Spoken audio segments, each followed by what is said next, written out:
এই কসাই ভাই এই গরুর মাংস 750 টাকা তো বেশি হয়ে যায় ভাই।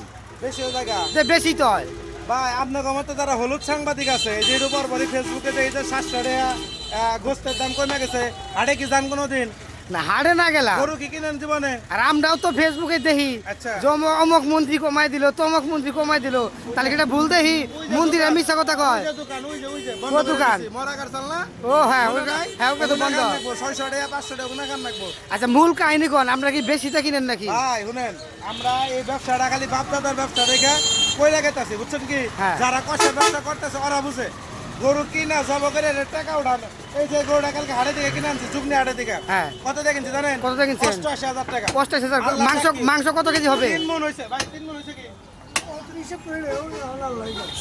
সর্বোচ্চ 3 মণ হবে ভাই এটা টার্গেট নিয়ে 3 মণ কিনছি হবে, হ্যাঁ। কারণ আল্লাহ যদি দেয় এদিকে 5 কেজি বা এদিকে 5 কেজি তাহলে হিসাব করে দেন কয়টা কেজি পড়ছে তো দর্শক আসলেও তাদের মনের কষ্টটা কিন্তু আমরা বুঝি না। তো এই ভিডিওতে আমরা তাদের মনের কষ্টটা তুলে ধরলাম। তাদের কিন্তু আসলে কিনাটা বেশি হয়ে যায়। আপনারা তো তো সবাই ভালো থাকবেন, সুস্থ থাকবেন, আল্লাহ হাফেজ। আমরাও চাই কমুক